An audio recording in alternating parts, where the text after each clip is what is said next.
It hit me while I was microwaving leftover pork chops at 6:42 p.m. on a Tuesday in Elkhart, Indiana.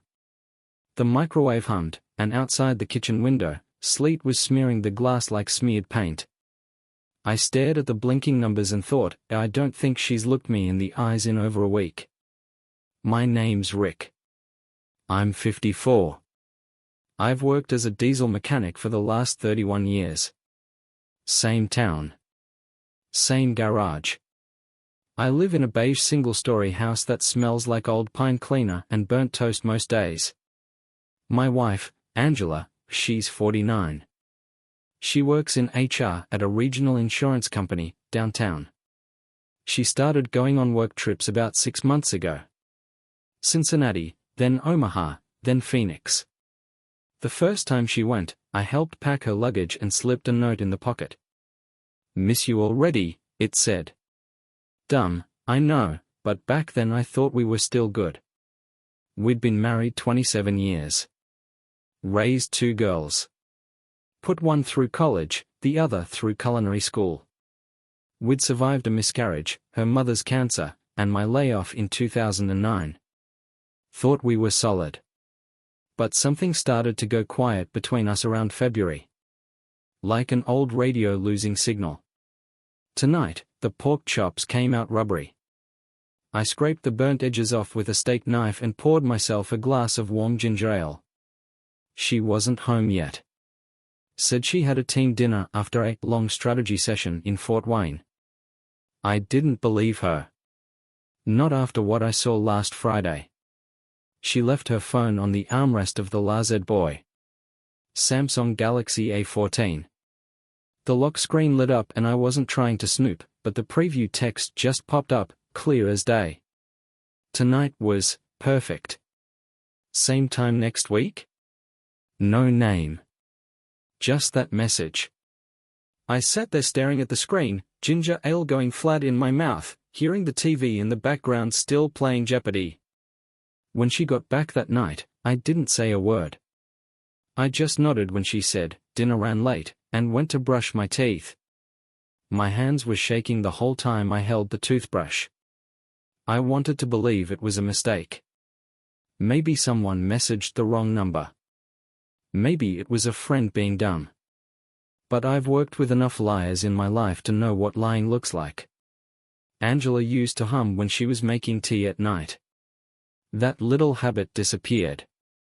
She used to wear that ratty IU sweatshirt around the house. I haven't seen it in weeks. Now it's all cardigans and lipstick on a Tuesday. And then tonight, while tossing out the kitchen trash, I saw it, tucked beneath a paper towel and a takeout container, our hotel receipt from the Candlewood Suites in Kokomo. Room 217. 1 night. 2 guests. My mouth went dry. I held the crumpled receipt in my hand, grease from the pork chops staining the edge. She'd told me she was in Indianapolis that night. The microwave beeped again behind me. I didn't move.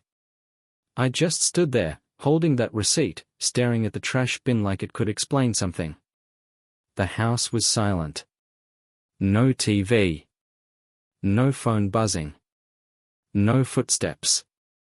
Just the low hum of the fridge and the echo of something falling apart quietly. I felt my throat tighten. I couldn't breathe right. My chest got heavy, like someone was sitting on it. My fingers started to sweat. Why didn't I see this earlier? Why did I let myself believe everything was fine? Then I heard it, the unmistakable sound of her car pulling into the driveway. Tires on wet asphalt. Headlights swinging across the wall. I shoved the receipt in my pocket and turned toward the front door, heart hammering against my ribs like a damn freight train. Tonight, I wasn't going to pretend. I was going to ask her. And I was ready for whatever came out of her mouth, or so I thought. Because I hadn't checked her GPS history yet. But someone else had. And they left me a voicemail. A blocked number. 5 seconds long. Just breathing. I pressed play again. Still just breathing. But this time, I swear I heard her name whispered at the end. Angela. Avoid generic emotional words, show specific physical reactions and sensory details.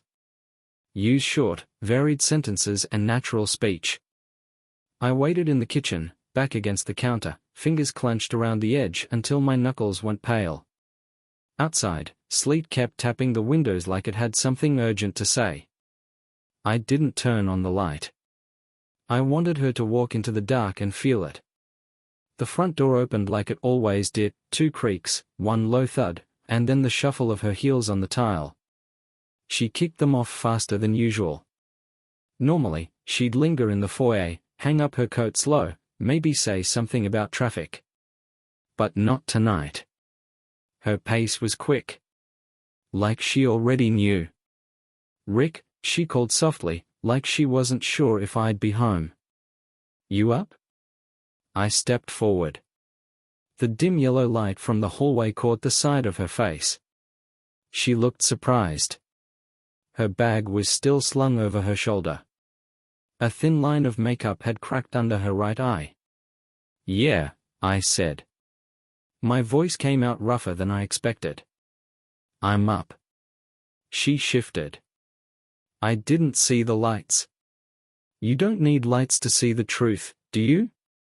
I said, then immediately regretted how that sounded. Too dramatic. Too rehearsed. But it was out, and I wasn't taking it back. She blinked, confused. Or pretending to be. "What's that supposed to mean?" I pulled the crumpled hotel receipt out of my hoodie pocket. Dropped it on the counter between us. Her eyes fell to it. Stayed there. She didn't move. I waited. No words. Just silence. Heavy as wet wool. "You were in Kokomo," I said. "Not Indianapolis." Still nothing. Her jaw twitched. Her fingers tightened on the strap of her bag, then loosened again. "I found this in the trash," I added. "Right under the leftover tie from Monday." She finally looked up. "Rick?" "No," I said. "Don't start with a Rick, Just tell me. Tell me who he is." There it was. That flicker in her eyes. Like a flicked switch. Not panic. Not guilt. Just resignation. The kind people get when they realize the game's over. She put the bag down. Pulled out a kitchen chair. "Saturday." Slowly. "His name's Darren," she said, barely louder than a whisper. "He's in project strategy. We met at the Denver conference last fall." My pulse roared in my ears. "How long?" I asked. She hesitated. "Too long. About 8 months." That number slapped something deep inside me. 8 months. That was back in July. We'd still been planning our anniversary trip. The beach house in Outer Banks. I'd already put down the deposit. "You said you were tired." "Stressed from work," I said, my throat closing up. "You said you needed space." "I did," she said. "I do." "But you didn't need his room key, right?" She flinched. "I didn't mean for it to happen." "Oh, bullshit, Angela." My voice cracked. My hands were shaking now. "You meant for it. You made plans. You bought wine. You paid for a second night, didn't you?" Her eyes widened. "How do you?" I held up her phone. "Your Samsung autosync to the old iPad in the basement. Guess you forgot." The silence that followed was worse than anything. Worse than her cheating. Worse than the receipt. It was the confirmation. I hadn't been paranoid. I'd been right. She leaned forward. Her voice small. "I'm sorry." I laughed. It was a horrible sound. Dry. Crooked. No, you not, I said. You sorry you got caught. You sorry I found out before you figured out how to explain it in some polished HR-friendly way. Tears welled up, but I didn't move. Not to comfort her. Not anymore. He's married, she said suddenly. I looked at her. What? Darren. He's married. 2 kids. He said he was going to leave her, but I don't think he ever planned to. I felt something inside me twist. Rage? Pity? Maybe both. So you were just what? I asked. A backup? No, she said quickly. No. I cared about him. You loved him? Pause. That damn pause. I thought I might. I turned away. The kitchen felt like it was shrinking. I opened the window just to breathe. She stood behind me. Close, but not close enough. I never stopped loving you, she said quietly. I stared out into the sleet. The wind hissed against the screen. Then why wasn't I enough? I whispered. She didn't answer. I walked upstairs without saying another word. Didn't sleep. Just laid in our bed with my eyes wide open, the ceiling fan groaning above me. In the morning, she was gone. But she left her phone on the kitchen counter. That's when I saw it, a voicemail notification from blocked. The same number that called me the night before. I played it. Same breath. Same whisper. Only this time, it said, he's lying to her too. I didn't go into work that morning. I told my boss my back was acting up again, which wasn't entirely a lie. Something deep inside me felt twisted and stiff, like my spine had learned how to carry betrayal and didn't want to unlearn it. I spent most of the morning sitting at the kitchen table, staring at Angela's phone, wondering if I should open it. Wondering if I was already too deep in. The voicemail haunted me. I played it again. And again. It was only 6 seconds long. A breath, a pause, and that same low whisper. He's lying to her too. It wasn't a wrong number. That much I was sure of. Whoever left it wanted me to hear it. Angela hadn't changed her password, which surprised me. Maybe she didn't think I'd go through it. Maybe she wanted me to. I opened the Messages app first. A lot had already been deleted. I could see blank spaces, conversations removed, gaps in the thread like missing teeth. But one number remained. No name, just a Chicago area code. And a message from 3 nights ago. You were incredible. I needed that. So did you. No response from her. Just that one message, sitting there like a bruise. I flipped through her emails next. Work stuff, mostly. But one thread stuck out. The subject line was vague, update, but it came from a personal Gmail, not a company domain. I clicked it.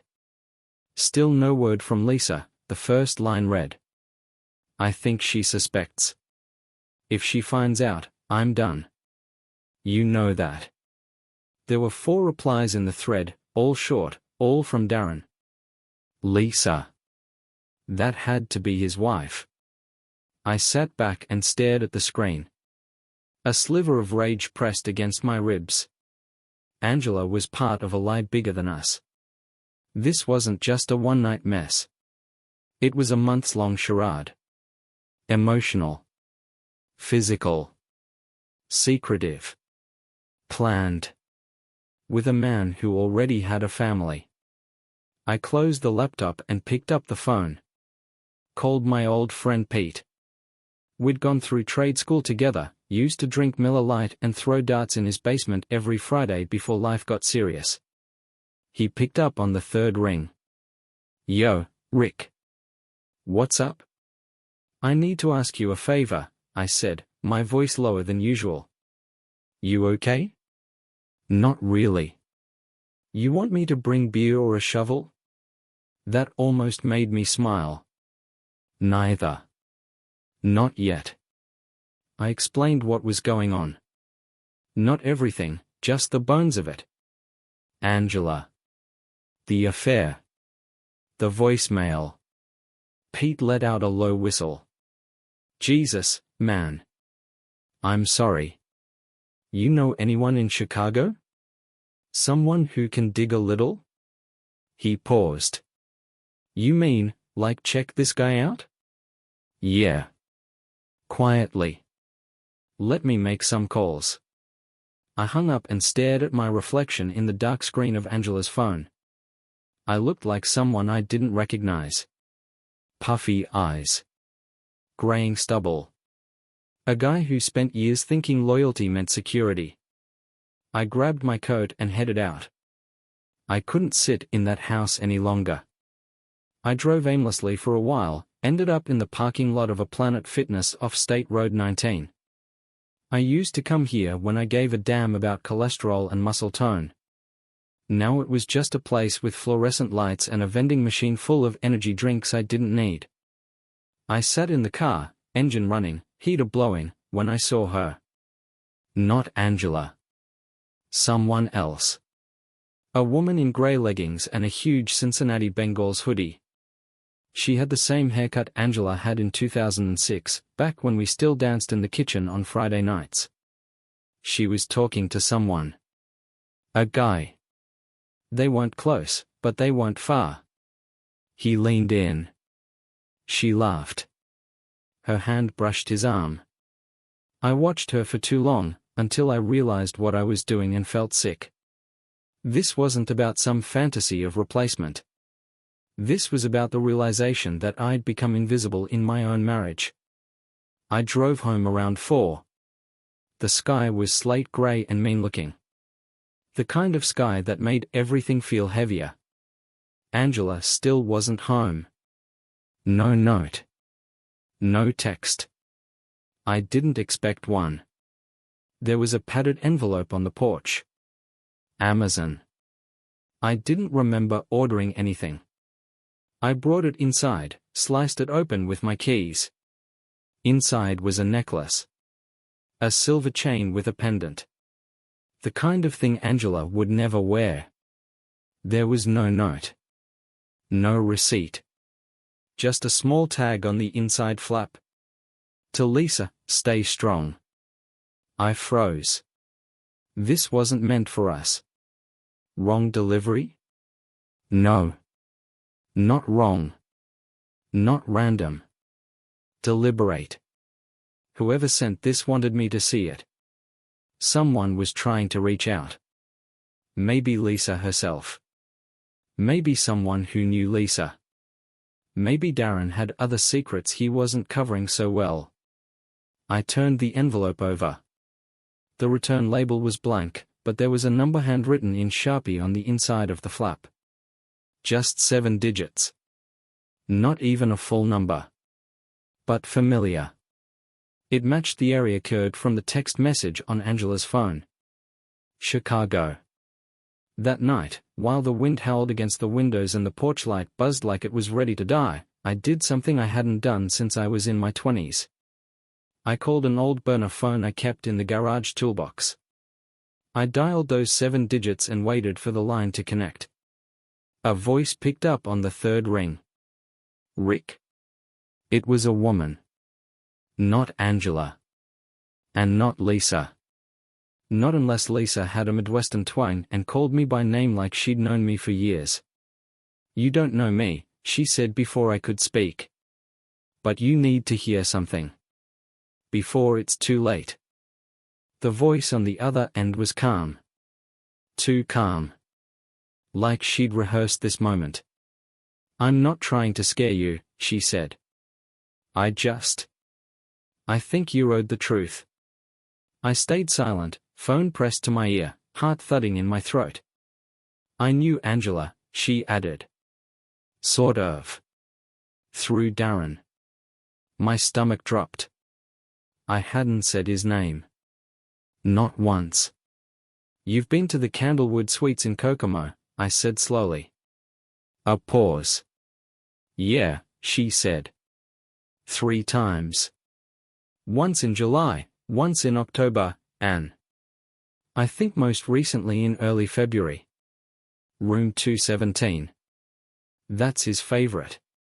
Corner room, quiet. He always books it under a different name. I stepped into the garage without thinking. Shut the door behind me. It was cold in there, smelled like oil and winter and faint cigarette smoke from the neighbor's chain-smoking teenager. I pulled a chair near the tool bench and sat down. Who are you? I asked. My name's Tasha. I'm Lisa's sister. Silence stretched out for a second too long. 1,000 thoughts jammed together in my brain. Lisa's sister?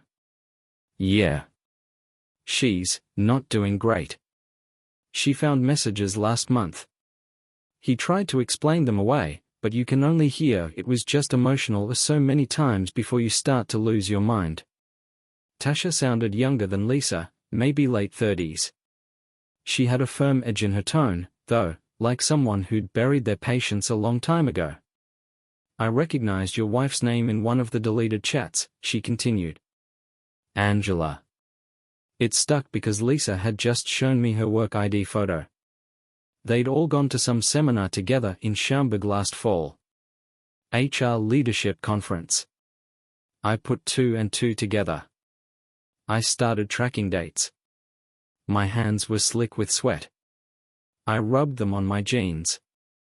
I didn't want to believe it, she said. I didn't want to believe Darren was that guy. But here we are. I couldn't speak. My mouth had gone dry. The kind of dry where even swallowing hurts. I know this is coming out of nowhere, Tasha went on. But I thought, if I were in your shoes, I'd want someone to tell me. I stared at the pegboard above my workbench. Wrenches lined up like soldiers. A photo of my daughter from prom night in 2016, her smile wide and unaware of what life could do to you. Why now? I finally asked. Why today? Another pause. Because he's planning something, she said. Something big. Lisa found a burner phone in his gym bag last night. There were messages about finalizing things and moving forward. Your wife's name came up. Not directly, but you'll know when you see it. My jaw tightened. You saying he's planning to leave Lisa? For Angela. I think so, she said. But I don't think your wife knows the full picture. Darren's not just a cheater, Rick. He's a manipulator. He says what people want to hear, and he keeps everyone just confused enough to stay. I looked down at my hands. Oil under the nails. I hadn't touched a socket wrench all week, but the residue stayed. Just like her. Just like the lies. Do you want the burner number? Tasha asked. Yes, I said immediately. She read it out. I wrote it down on a notepad from O'Reilly Auto Parts that I kept in the garage drawer.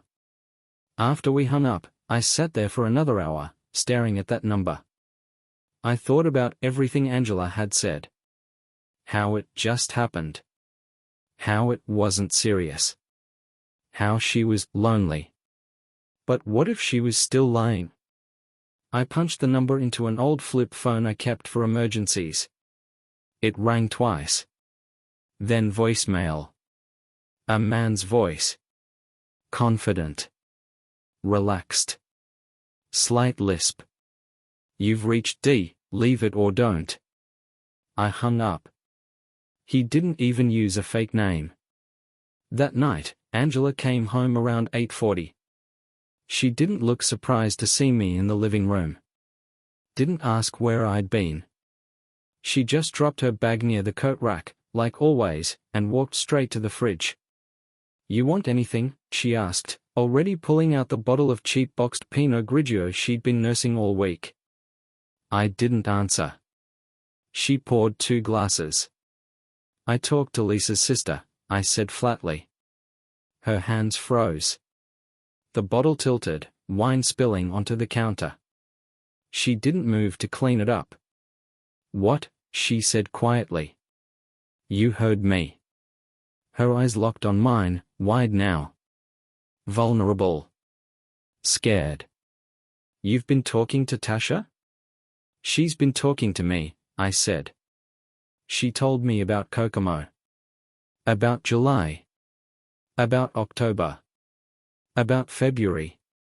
All the times you said you were on work trips. All the times you came back exhausted and blamed your silence on jet lag.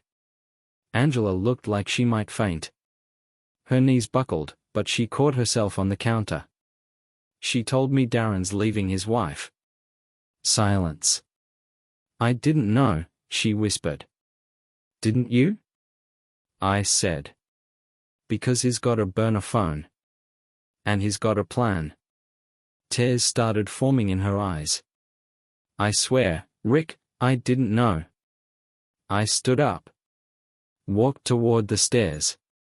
Where are you going? She asked, voice shaking. To the basement, I said. There's something I want to show you. What? I stopped halfway up the stairs and looked down at her. Proof, I said. You're not the only one he's been sleeping with.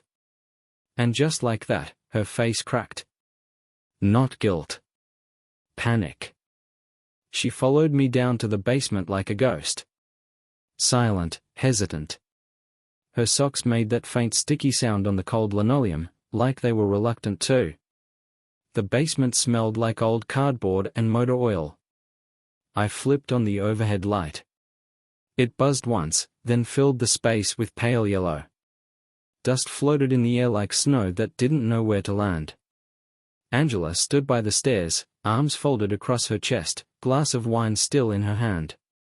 The Pinot was pink and watered down, just like her lies. I don't understand, she said quietly. You don't want to, I shot back. She watched as I opened the old steel cabinet by the water heater. I reached behind a box of old tax folders and pulled out the black fireproof case I hadn't touched in years. Set it on the workbench. Combination lock still stiff from disuse. 3 clicks. It opened. Inside were some keepsakes, birth certificates, our marriage license, a few old family photos. And then, beneath all that, I pulled out the iPad. She saw it and stiffened. Like I'd drawn a weapon. That thing hasn't worked in years, she said quickly. It worked enough, I said, powering it on. It lit up after a few seconds. The screen flickered a little, but it was still alive. Just like my suspicion. I handed it to her. Open messages. Go ahead, I said. Scroll through the synced threads. The ones you forgot to delete. Or maybe thought I'd never find. Angela's face drained of color. She set the wine down on the dryer and took the tablet with both hands, as if it were radioactive. I watched her eyes scan the screen. A minute passed. Then another. You went through all of this, she said, her voice brittle. You made me. The silence between us was thick, choking. You said it was just a one-time mistake, I continued. But these messages? They are love letters, Angela. They are plans. You were going to get an apartment together. I didn't mean it, she whispered. Then why did you ask him if he liked South Shore better than Uptown? Her lip quivered. She looked up at me, and for a moment, I didn't recognize her at all. I was lost, she said. You'd come home and barely look at me. You were tired all the time, always working on something or complaining about your knees or your cholesterol. I felt like I was invisible. I was tired, I said. I was working every damn day to keep this house going. To keep you comfortable. You think I didn't want more? You think I didn't feel invisible too? She started crying. Not the soft, delicate tears of guilt. The ugly kind. Shoulders shaking, mouth twisted, breath hitching in her throat. It didn't move me. Not this time. I don't love him, she choked out. Not anymore. I stared at her. Then why were you with him 2 weeks ago? She blinked.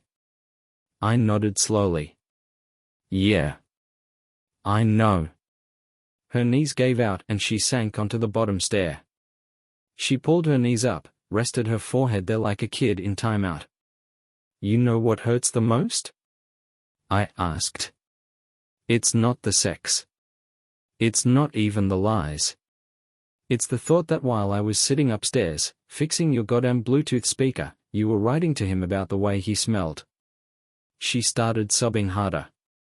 I leaned against the workbench, trying to keep my own breathing even. I met someone, I said suddenly. She froze. Her head snapped up. What? I talked to Lisa's sister.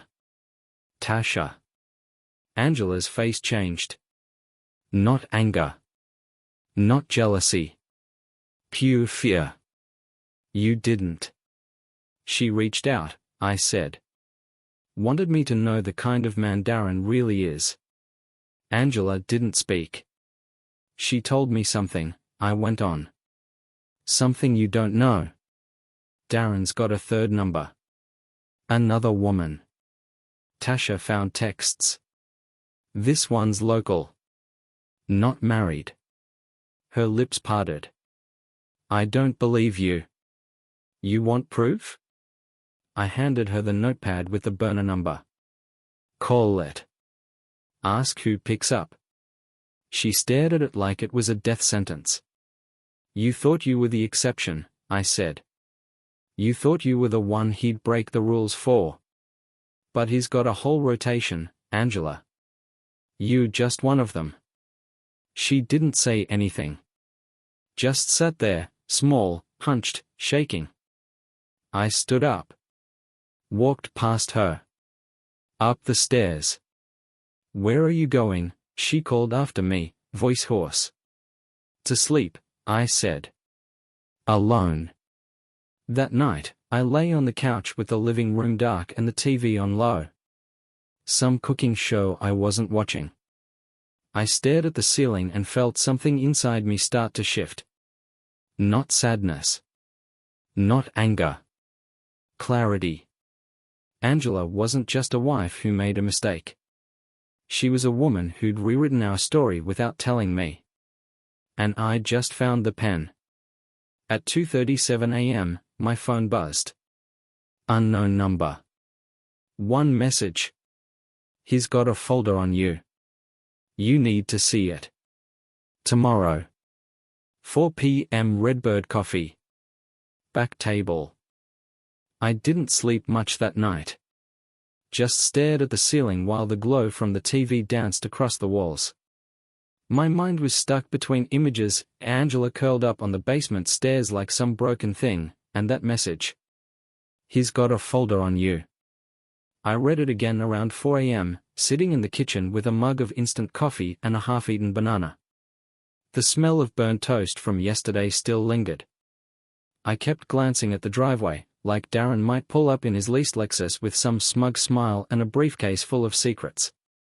Redbird Coffee wasn't far. Just a couple miles down 31, next to a bike shop and a church that never had more than 6 cars in the lot. I'd been there maybe twice. Once for a PDA meeting, once when Angela wanted to try something not Starbucks. I didn't tell her I was going. She slept in the guest room that night. At least, I assume she did, I never checked. The house was too quiet. You start to learn how silence speaks when trust dies. Even the floors creaked differently. By the time 4 p.m. rolled around, I was sitting in the parking lot of Redbird, watching people walk in and out. Students, moms with toddlers, a guy in a fleece jacket holding a MacBook like it was made of glass. No sign of anyone familiar. I went in anyway. It smelled like cinnamon and cedar. Overhead, some indie band murmured through speakers. The kind of music that sounds like someone's humming in a cave. I scanned the tables. Then I saw her, back corner, near the window. Hoodie. Aviator sunglasses. Blonde streaks in her hair. Tasha. She waved once. I slid into the booth across from her. She looked tired. Her nails were chipped, and she had a stress ball in one hand she kept squeezing without looking at it. "You came," she said. Not like a greeting, more like confirmation. "I don't do cryptic messages as a hobby," I said. "What is this about a folder?" She pulled out her phone, tapped it a few times, then slid it toward me. On the screen was a Google Drive folder labeled Assets DK. Inside were dozens of files. PDFs, Word docs. Screenshots. A couple MP4s. "Darren's not just cheating," she said. "He's collecting. Archiving." I frowned. "What do you mean?" "He's been tracking people," she said. "Lisa found it on his home laptop. Password protected, hidden in a subfolder named a work calendar. We got in after guessing the kids' birthdays." I opened the folder. First file, Angela C., text dump 7 months.docx. Second file, Angela C. audiovmail.mp3. Then came others. Different names. Different women. Different states. "He's cataloging conversations," Tasha said. "Saving voicemails. Screenshots. Stuff he can use." "Use for what?" She paused. "To control them. Maybe to keep them quiet. Maybe to blackmail them later. I don't know. But your wife isn't the only one. She's just the latest." I felt the heat rise in my ears. That sick, bitter heat, like when your car dies on the interstate and you realize you never renewed AAA. "Why are you showing me this?" I asked. "Because I hate him," she said. "And because I think your wife deserves to know who he really is. Even if she doesn't want to hear it." I stared at the files again. My stomach turned when I clicked one labeled Angela C. hotelsnap.mp4. It was a 2-minute video. Shaky. From a hallway. Door slightly ajar. You could hear Darren's voice. Angela laughed. A pillow flew past the frame. I shut it off. Tasha watched me. No sympathy in her eyes. Just steel. "Lisa's leaving him," she said. "Filed for separation Monday. But she's scared. She thinks he's going to retaliate." "Retaliate how?" "He knows things," Tasha said. "Personal things." She told him stuff in confidence. About money. About her dad. He's the kind of guy who plays the long game. Makes you feel safe before he pulls the rug. I sat back. Took a breath. "I think I need to talk to Angela," I said finally. "You do," she agreed. "But be careful. He's watching her. Her emails, her phone. I wouldn't even tell her you were here." She slid a flash drive across the table. I copied everything. Just in case. I took it. It felt heavier than it should have. Outside, the sun was already dipping behind the bike shop. The sky was the color of dirty dishwater. I walked to my truck with the flash drive burning in my pocket like a confession. When I got home, Angela was sitting at the kitchen table, staring at nothing. The boxed wine was gone. A half-full glass of orange Gatorade sat next to her hand. She didn't look up when I entered. "I heard from Darren today," she said quietly. I froze. "Oh?" She nodded. "He said we should pause. That things are complicated. That it's not a good time." I said nothing. Her voice cracked. He dumped me over voicemail. I almost laughed. But I didn't. Rick, she said, finally looking up. I don't know who he really is. I thought I did. But I think he scared me. I stared at her. You should be scared, I said. Because you still don't know the half of it. Then I pulled the flash drive from my pocket and dropped it on the table in front of her. Start with the folder labeled Angela. And brace yourself. She didn't touch it. She just sat there. And for the first time since this whole thing started, I felt something shift in her face. Real fear. Angela didn't touch the flash drive. She just stared at it. Like it might explode if she so much as breathed on it. Her fingers curled into her palms, nails digging into the fleshy part of her thumbs. What is this? She finally asked, voice barely audible. It's what he didn't tell you, I said. It's what you were too in love, or too stupid, to ask. She flinched, and I didn't care. Not this time. I poured myself a glass of water from the tap. It came out cloudy, like it always did when the air got in the pipes. I waited for it to settle before taking a sip. Angela just sat there, shoulders hunched, like she was trying to disappear into herself. I didn't know he was like that, she whispered. You didn't want to know. She opened her mouth, closed it, then picked up the flash drive and walked toward her laptop. She plugged it in with a click I felt in my chest. Like a detonator. While it loaded, she stood there, arms folded, as if bracing for impact. I watched her face change as the folders opened. She clicked on the one labeled Angela, and I saw her eyes scan the screen. First, confusion. Then disbelief. Then something else. I don't understand, she said, scrolling faster. Why would he save this? Why would he keep this stuff? Because it's power, I said. That's all he wants. That's all he's ever wanted. She clicked on a video file. I couldn't see the screen, but I knew what it was. I saw the color drain from her face. Her hand shot out, slamming the laptop closed. The sound echoed across the kitchen like a gunshot. Oh my God, she said, backing away from the table. That was from February. He told me he deleted it. He promised. Yeah, I said, setting my glass down. Because men like Darren don't delete anything. They just wait to use it. She leaned against the counter, breathing hard. Her mascara was smudged. I could see a faint wine stain on her blouse from the night before. For the first time in weeks, she looked like someone who wasn't just ashamed, but terrified. I need to call him, she said suddenly. No, I snapped. That's the one thing you don't do. I have to, he needs to explain this. There's stuff in there I never gave him permission to save. I didn't even know he recorded. Angela, I said, stepping closer. He's not going to explain. He's going to twist.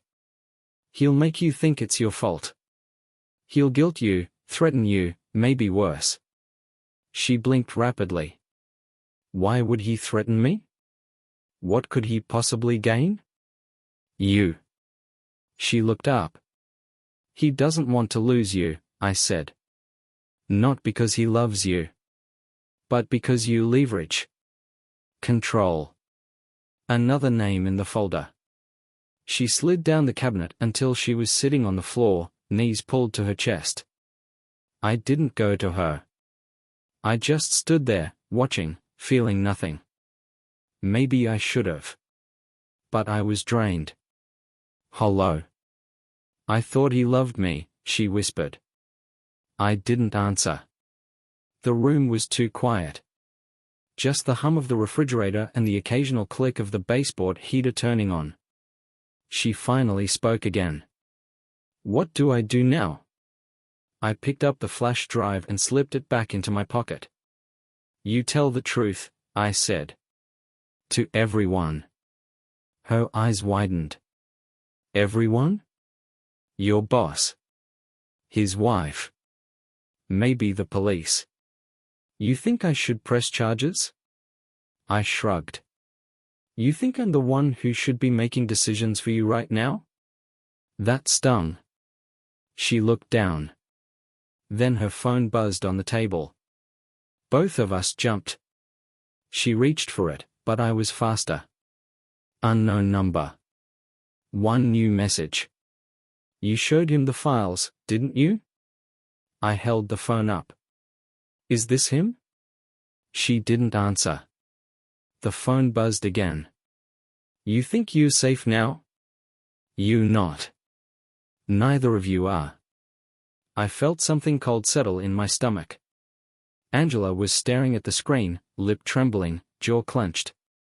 I didn't think he'd go this far, she said. You never do, I muttered. I went upstairs, opened the drawer in the hallway cabinet, pulled out the lockbox we kept for emergencies. Inside was a prepaid SIM and an old Android phone I hadn't touched in years. I powered it on. Angela followed me. What are you doing? Texting Tasha, I said. We need to talk. Tonight. But what if he's watching her too? Then she deserves to know what's coming. Angela reached out, her hand hovering near mine. Rick. I didn't know. I swear I didn't. I looked at her. I believe you, I said. But that doesn't mean I forgive you. She nodded. I wouldn't forgive me either. The message was sent. 15 minutes later, Tasha replied. Meet me in the lot behind Buster's Diner. 8 o'clock, come alone. Angela was already crying quietly. But I wasn't feeling anything at all. Just that slow, rising certainty. This wasn't just a love affair anymore. It was something bigger. And it wasn't done with us yet. The parking lot behind Buster's Diner was half lit by a single flickering floodlight, the kind that made everything feel like a bad memory. The diner itself had shut down 3 years ago after a grease fire, but the lot stayed a local meet-up spot for late-night teenagers and off-duty mechanics smoking in silence. I parked my truck just past the dumpster, engine idling for a moment before I killed it. The cold crept in immediately. It was 7:57 p.m. A thick fog rolled over the asphalt, muting the orange glow from the highway a block away.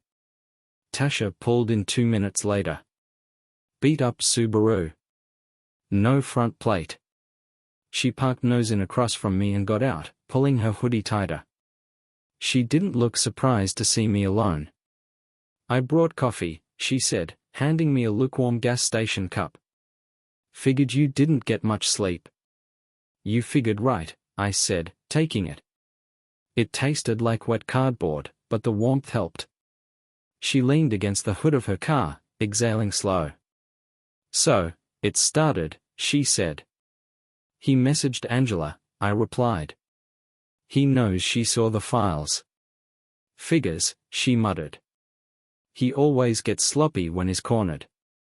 I looked at her sideways. This isn't your first time cleaning up after him, is it? She shook her head. Not even close. I didn't press. Let her speak on her own terms. She rubbed her hands together. Back when Lisa was pregnant with their second kid, Darren had a 6-month thing with some temp at his old office. Girl was barely 23. He promised he'd leave Lisa, got her thinking about names for the baby they'd never have. What happened? I asked. She tried to go public. Darren flipped it on her.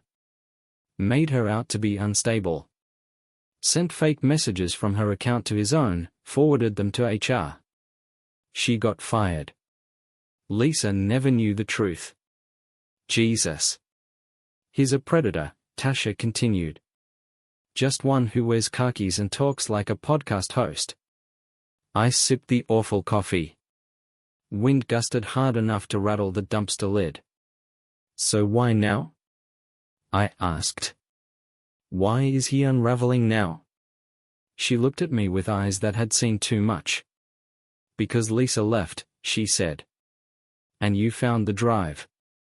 And Angela, for all her mistakes, still has one thing he doesn't: people who give a damn about the truth. We stood there a while, not talking. Just watching the fog thicken. Then she pulled something from her pocket. A manila envelope, slightly bent. This came in the mail yesterday, she said. No return address. Postmarked in Chicago. She handed it to me. I opened it slowly. Inside were printed screenshots. Messages.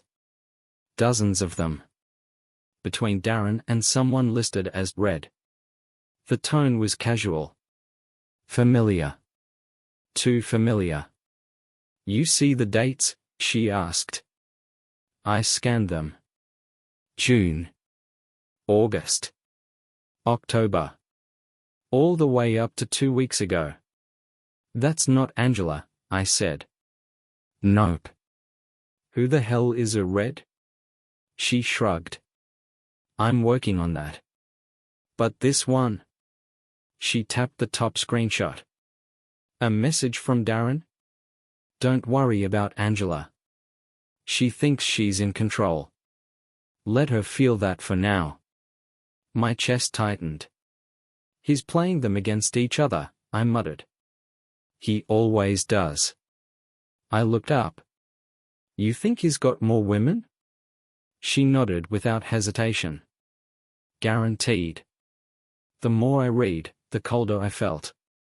Darren wasn't just some midlife creeper looking for an affair. He was running a system. A pipeline. Emotional grooming, manipulation, leverage. He wasn't just cheating. He was building something. A structure of control.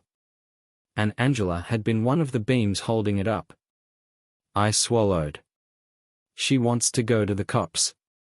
Tasha gave me a sideways glance. She should. But she's scared.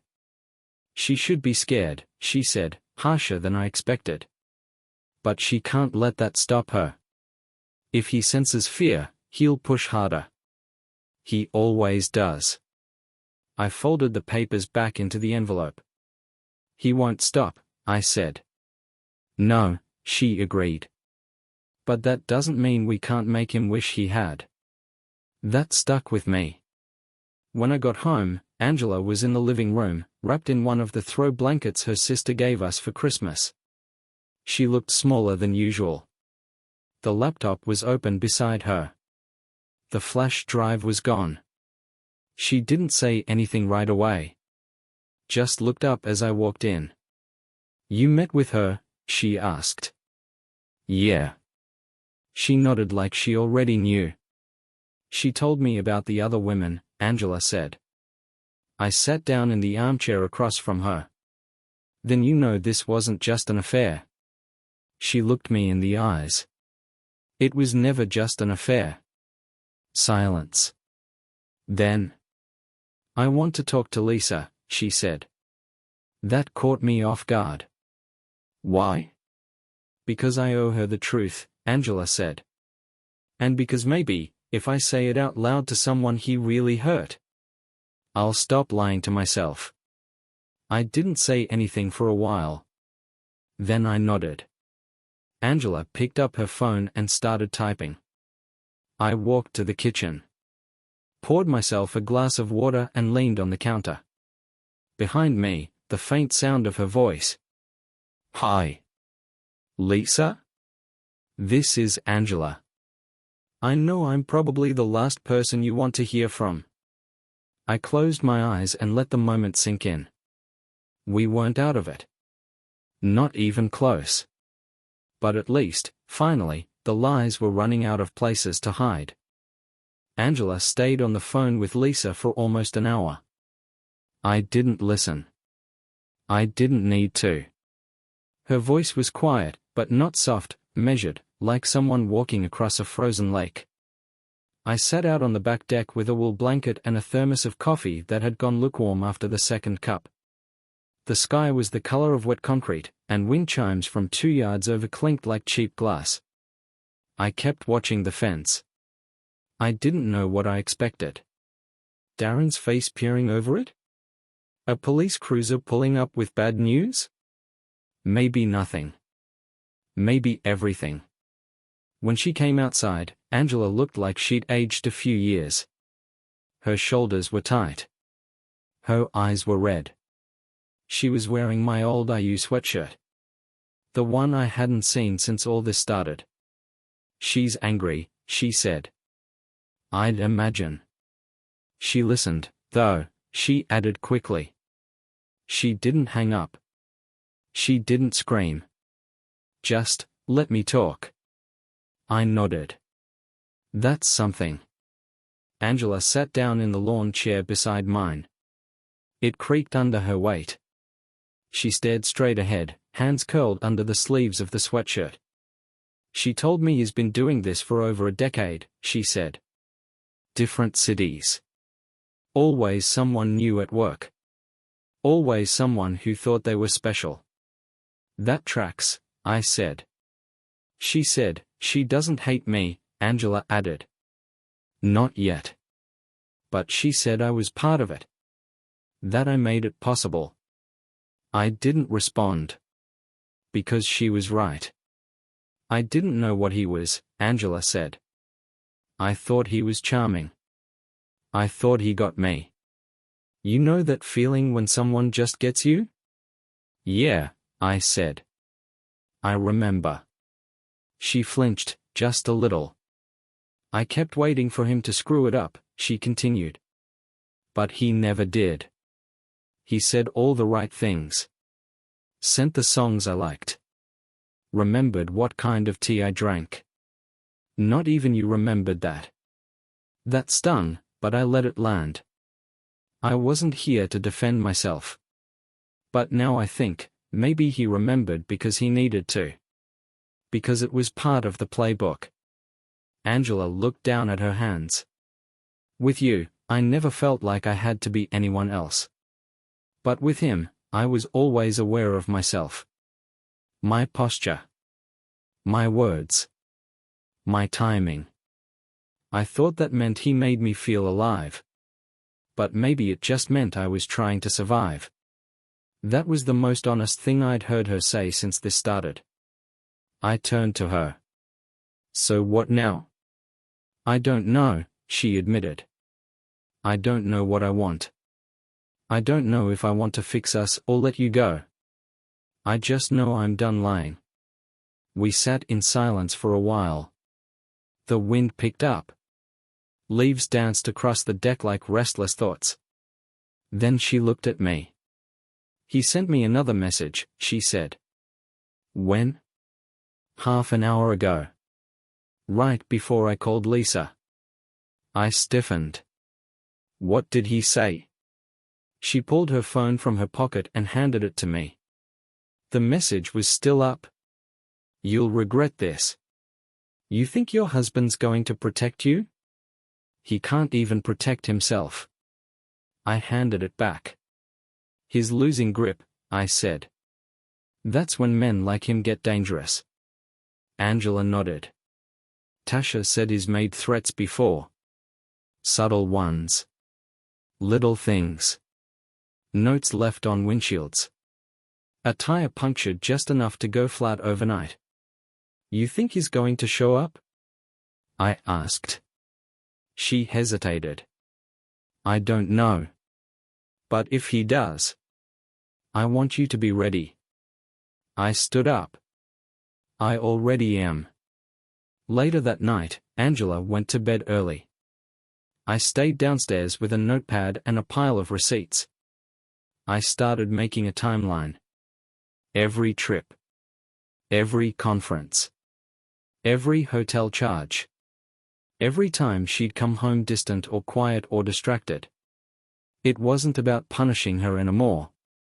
It was about building a case.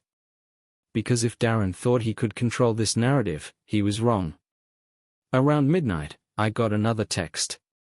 Not from Angela. Not from Tasha. An unknown number.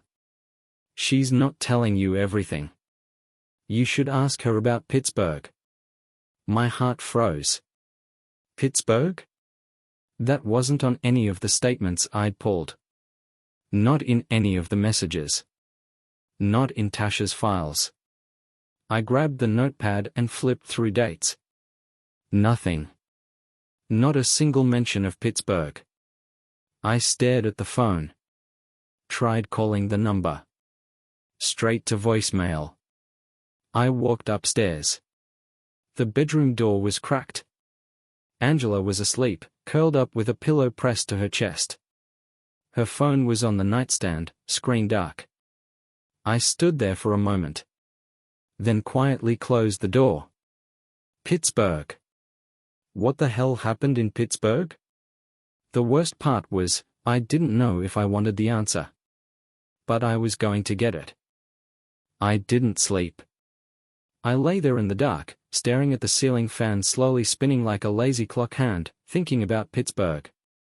The way the word had been dropped in that text, like a trap, like bait. Someone wanted me to dig. Someone wanted the next crack to show. By 5:30 a.m., I gave up on rest and got out of bed. Angela was still sleeping. I stood in the hallway a moment longer than I should have, watching her shoulders rise and fall under the blanket. Peaceful. Untouched by the tension sitting like concrete in my gut. I made coffee the way I always did, 2 scoops of Folgers, 1 sugar, no cream, and sat at the kitchen table with my notepad. I flipped back to the section I'd titled Trips Crosscheck. I'd written down every trip Angela claimed to take in the last year, every itinerary, every hotel charge, every phony excuse. But nowhere, not once, was Pittsburgh mentioned. Not in her stories. Not in the receipts. Not in the text messages I'd seen. That's what scared me the most. Because if she'd lied about that, if there was a trip I didn't even know existed, then this went deeper than I thought.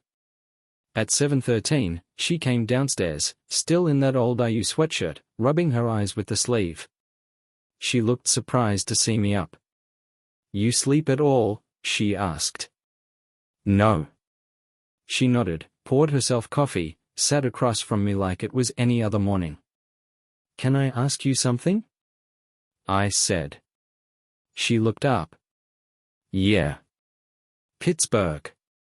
Her whole face shifted. Not confusion. Not surprise. Recognition. "What about it?" she asked, too carefully. My stomach sank. I knew that tone. The tone you use when you're calculating what part of the truth you can afford to say. "You tell me," I said. She looked away. Her fingers gripped the coffee mug tighter. "It was nothing," she said. I stared at her. "Try again." She closed her eyes. Took a breath. Then. "Last April," she said. "Before Darren and I ever crossed the line. Before anything physical. We went to a leadership retreat in Pittsburgh. 2 nights. It was just work, at first. I didn't say a word. Just waited. We talked a lot," she continued. "Over dinner. After the group sessions. It was stupid, I know. But it felt easy. Natural. He made me feel special." I cut in. She nodded, ashamed. "Nothing happened," she said quickly. "Not physically. But it was the start. Looking back, I think that's where I crossed my own line. I didn't cheat with my body, but I cheated with everything else." I stood up. Walked to the sink. The faucet dripped once, then again, then held still. My hands gripped the edge of the counter. "Why didn't you tell me?" "Because I didn't want to admit that I let it happen," she said. "I wanted to believe it was sudden. That I was swept up. But the truth is, I walked into it." I turned around. "Did anyone else know?" She shook her head. I didn't tell Tasha. Not Lisa. Not anyone. And Darren, he kept it off the books. Paid in cash. Said it was better that way. I felt sick. You were planning it back then, I said. Even if you didn't say it out loud. You were building the bridge before I knew there was a river. She started crying. Quietly. Tears slipping down her cheeks without a sound. I'm so sorry, she whispered. I don't know how to fix this. You can't, I said. You can only own it. I left the room. Grabbed my truck keys. Didn't say where I was going. I didn't know myself. I drove for an hour. Ended up at a reservoir I used to fish at in my 20s. The water was still frozen near the banks. A few ducks floated in the middle, drifting aimlessly. I sat on a rock near the edge, cold seeping into my jeans, wind biting through my jacket. I pulled out my phone. Reread the message. Ask her about Pittsburgh. It hadn't come from Darren. It came from someone who knew more. Someone who was watching this unfold from the outside. I sent a text to Tasha. You know anything about Pittsburgh? She replied 5 minutes later. No. Why? I told her. She called me immediately. I didn't think it went back that far, she said. Jesus. April? Yeah. She was quiet a moment. Then, that explains the receipts Lisa found from his personal credit card. Gas, a hotel room, a bar tab. But he claimed he was visiting an old college buddy. You think there's more? I know there is, she said. Let me dig. When I got back home, Angela was gone. Her coffee mug was still on the table, cold, untouched. There was a note. I'm staying with my sister. I need time. You do too. I'll talk to Lisa again tomorrow. I'll tell her everything. I read it twice. Then I folded it neatly and put it in the drawer under the silverware. Not because I wanted to save it, but because I wasn't done deciding what came next. I didn't hear from Angela for 2 days. The house was quieter without her, but not in a peaceful way. Just hollow. Like when you move all the furniture out of a room and your footsteps echo weird. I still made coffee in the mornings, still sat in the same chair at the kitchen table, but it all felt off. I'd catch myself glancing at the door around 6 p.m., half expecting to hear her keys. But nothing. I used that silence to think. Not about her. About me. Because somewhere in this mess, between the lies and texts and burner phones, I'd started to forget who I was outside of the man she betrayed. Was I still Rick, the guy who rebuilt transmissions by touch alone? The guy who once drove through a blizzard to deliver a carburetor to a customer whose daughter needed her car to get to a job interview? Or was I just Rick, the husband who got played? That question stayed with me longer than I wanted to admit. On the 3rd day, I was fixing the garage door spring when Tasha texted. Call me. You need to hear this. I wiped the grease from my hands and stepped outside, cold air biting at my face. The wind smelled like old salt and melting ice. Tasha? Yeah. You sitting down? Nope. What's up? I found the girl from the Pittsburgh trip. My stomach flipped.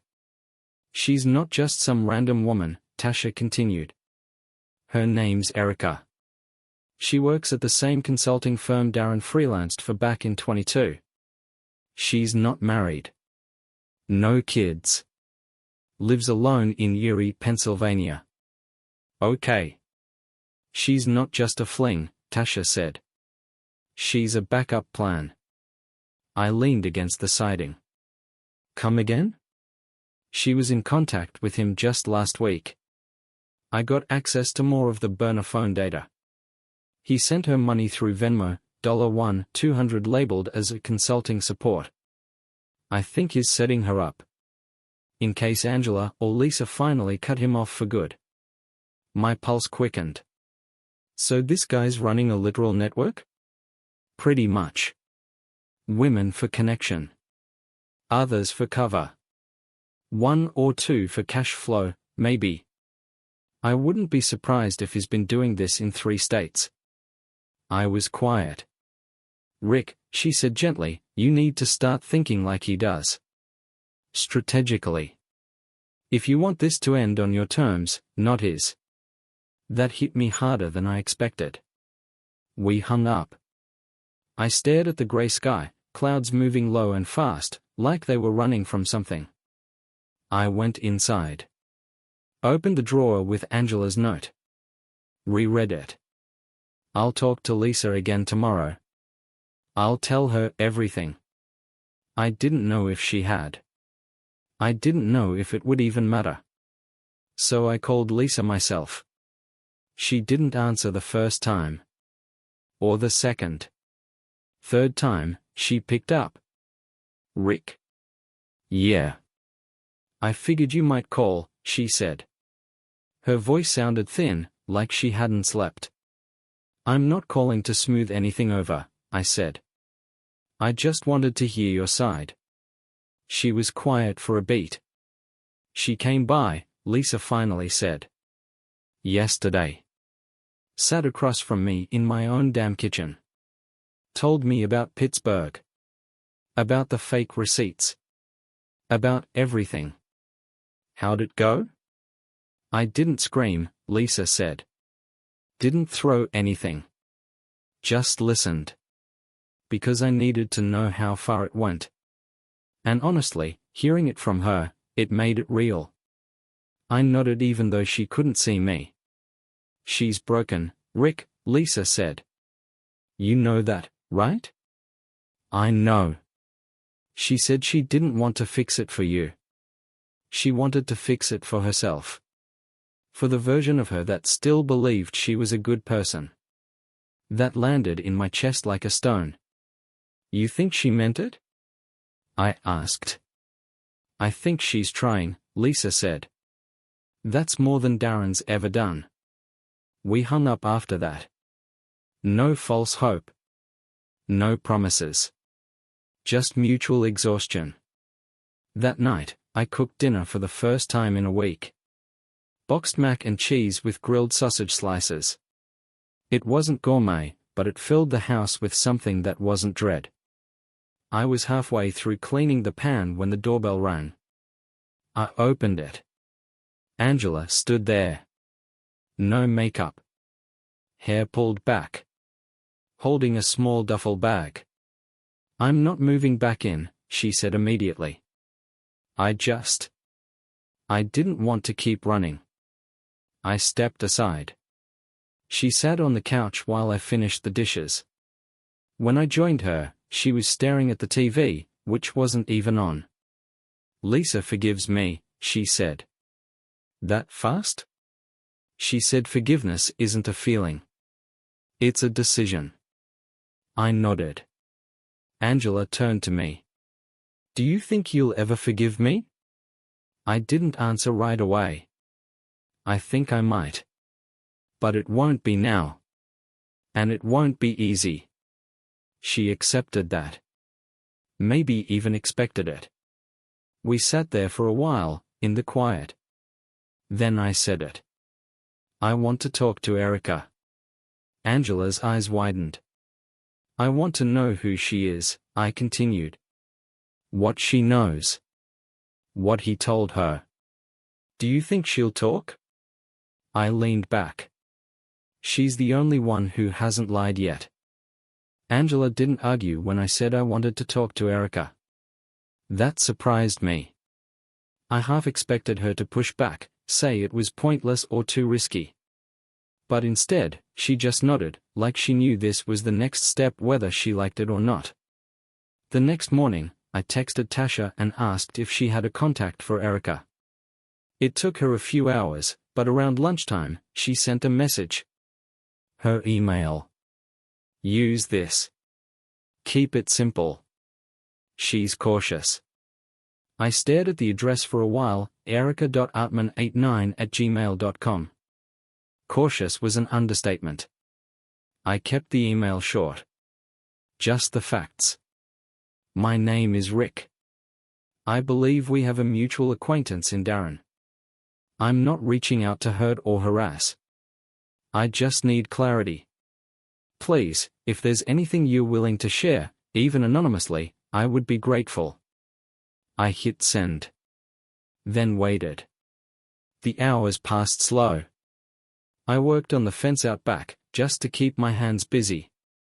One of the corner posts had been leaning since last fall, and I kept putting off fixing it. Now, with the February ground still semi-frozen, I had to use a heat gun just to get the screws to bite. Around 5:30, as the sun started to drop, my phone vibrated in my back pocket. New email from Erica Artman. My pulse jumped. I opened it. Rick. I've been waiting for someone like you to contact me. I think we should talk.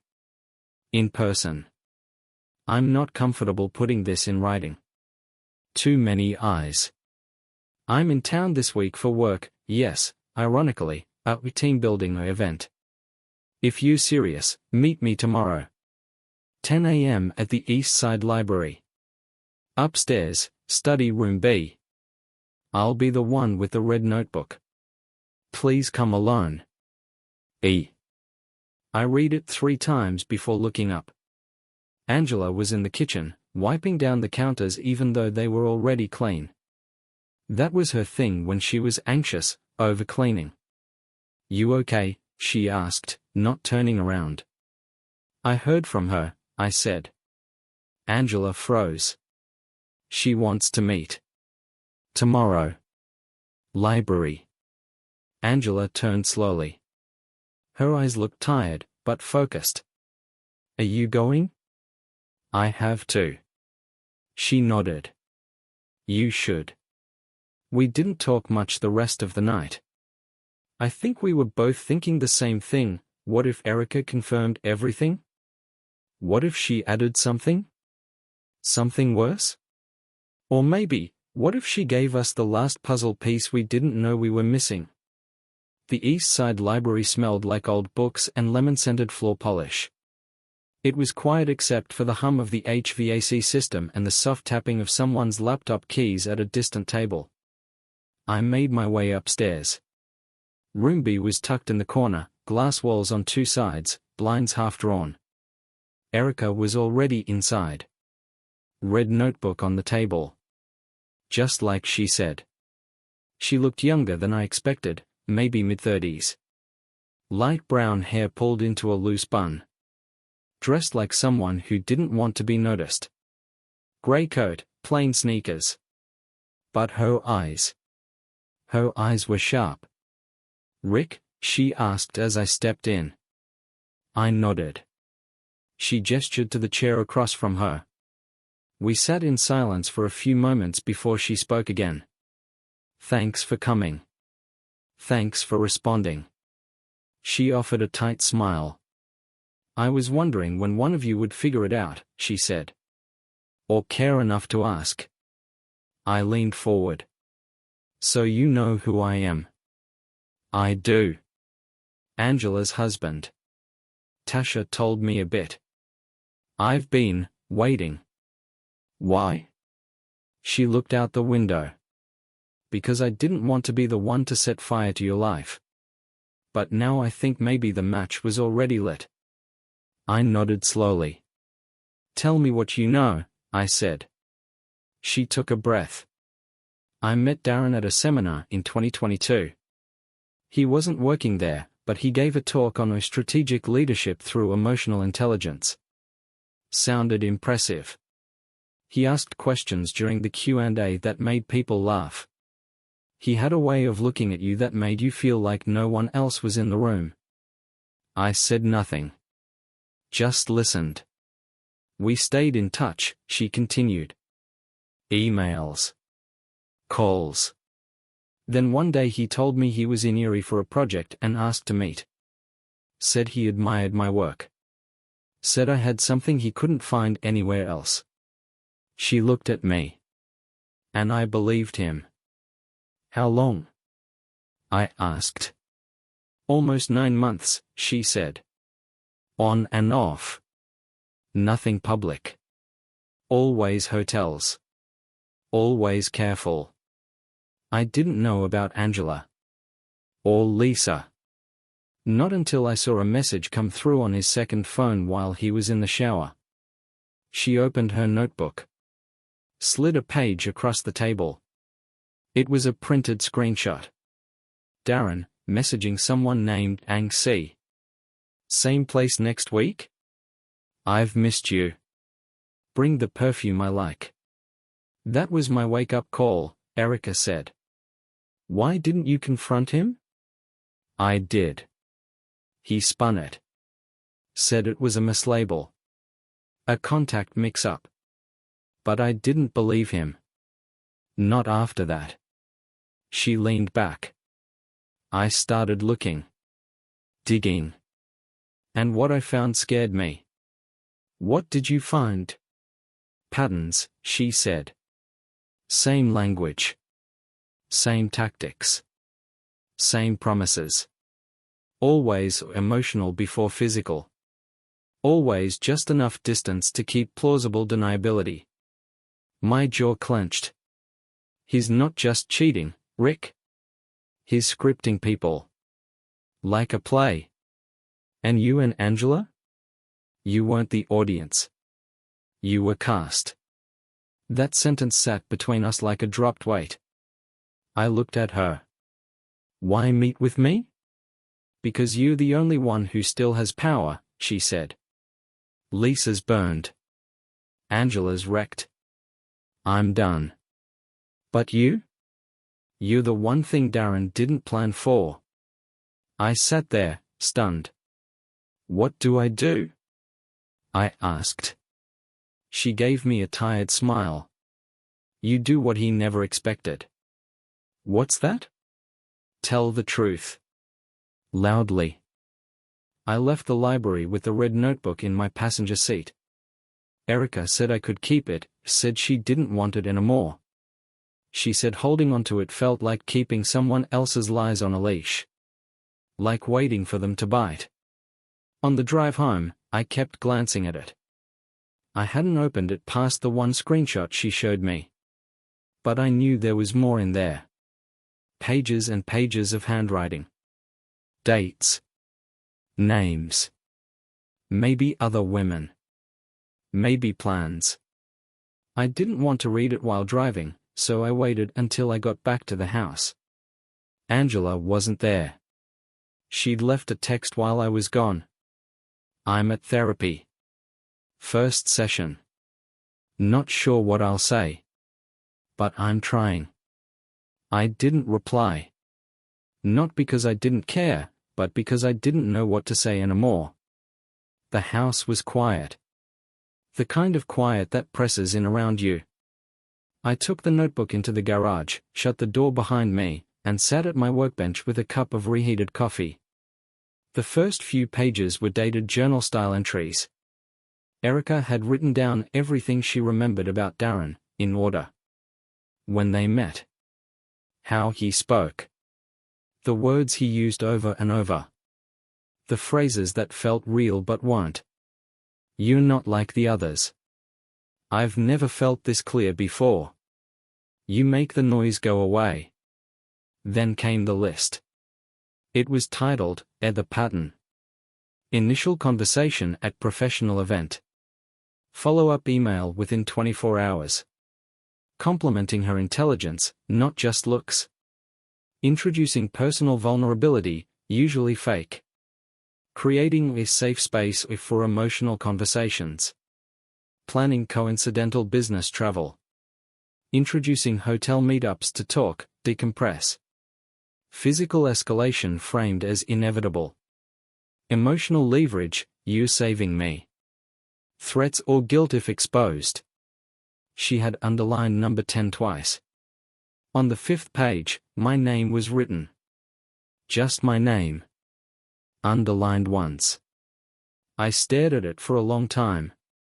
Below it, she'd scribbled, "If Rick finds this, I'm sorry. But you deserve to know how deep it went." I kept reading. There were messages copied by hand. Things he'd said to her. Things she'd overheard him say on speakerphone when he thought she was in the bathroom. One line stood out. "I only keep leverage on people I don't fully trust. And that's everyone." I closed the notebook. Sat back in my chair. My hands were shaking. I'd been trying to piece together the edges of this thing, but I hadn't realized how full the picture already was. Darren wasn't just a cheat. He was an architect of manipulation. He didn't fall into affairs, he built them like scaffolding. Measured. Engineered. And I wasn't just some angry husband anymore. I was a witness. I pulled out my phone and called Tasha. "I have Erica's notebook," I said. She didn't ask how I got it. Just said, "You need to get that to someone." "Who?" "A lawyer. Or a journalist." My gut twisted. "You think that's the play?" "I think if we don't put this guy in the light, he'll just start over somewhere else." She wasn't wrong. "I'll scan it," I said. "Make digital copies." "I can help," she offered. "No," I said. "Not yet. I need to do this myself." That night, Angela came home around 6:45. Her face looked drained, but her eyes held something new. Something like clarity. "I told her everything," she said, hanging up her coat. "My therapist. All of it. I didn't sugarcoat it." I nodded. "Good." She sat at the kitchen table and stared at her hands for a while. "I don't expect us to go back," she said. "Not to what we were. I don't even know if we should. But I want to be someone different now. And not just because I got caught." I listened. "I used to blame you," she added. "For being distant. For not seeing me. But I think I made myself small so someone else could make me feel big again. And that's on me." It wasn't forgiveness. But it was ownership. I went to the garage, grabbed the notebook, and slid it across the table to her. "What's this?" she asked. "Erica kept notes," I said. "A lot of them." Angela opened it slowly. Her face changed as she turned the pages. Her fingers trembled on the third one. "Oh my God," she whispered. This is real." She kept reading. Then stopped. "He said the same things to her," she said. "Word for word." I pointed to the list. "That's his pattern. You weren't the first. And you were never going to be the last." Tears welled up in her eyes. I thought I mattered. "You did," I said. "Just not the way you thought." She looked at me. "What do we do with this?" I took a breath. "We expose him." The next morning, I took the day off work. Told my boss I had some legal stuff brewing, and he didn't ask questions. He just said, "Hope you come out the other side standing." Angela was already awake when I came downstairs. She sat at the kitchen table with a mug of chamomile tea and Erica's red notebook open in front of her. Her hair was still wet from the shower. She looked up at me like a kid who'd stayed up reading something they shouldn't have found. "Every page," she said softly. "He planned every page." I poured myself coffee, black, and leaned against the counter. "I believe it." She closed the notebook, ran a hand over the cover like she was trying to wipe the whole thing from her memory. "So what now?" she asked. I sat down across from her. "Tasha's got people," I said. "Friends." She mentioned a local reporter, someone who's done investigative pieces on corruption and abuse of power. "I think this qualifies." Angela nodded. "I'll go on record. If that helps. I raised my eyebrows. You sure? No, she admitted. But it's the right thing. That caught me off guard. The woman I married, before all this, she would have never let her name near something like this. Too careful. Too controlled. But the woman in front of me now? She looked ready to drag the whole structure down, even if she went with it. By noon, Tasha had texted me the reporter's contact. Her name's Nadia. Independent. Brave. Doesn't flinch. I called Nadia at 2:15 p.m. She picked up on the second ring. This is Nadia. Hi. My name's Rick Clausen. I got your number from Tasha Hall. There was a pause, then a shift in tone. Less neutral, more focused. Okay, she said. Tell me what you've got. I laid out the bones, Darren, the affairs, the manipulation, the files, the women. I didn't dramatize. Just facts. Quiet and clean. Then I said, we have his pattern. Written down. Witnesses. Screenshots. Voicemails. She was silent for a moment. That's a hell of a story, Rick. It's not a story. It's a pattern of abuse. Even better, she said. Can you meet tomorrow? We set a time, 11 a.m., her co-working office in a shared downtown suite above a bakery. Neutral ground. Angela agreed to come. Erica too. That night, we gathered in the living room. Me, Angela, and Tasha. The three of us hadn't been in a room together before. Not like this. Angela looked tense when Tasha arrived, but to her credit, she didn't flinch. She opened the door, nodded once, and stepped aside. Tasha handed me a flash drive. Everything I've got.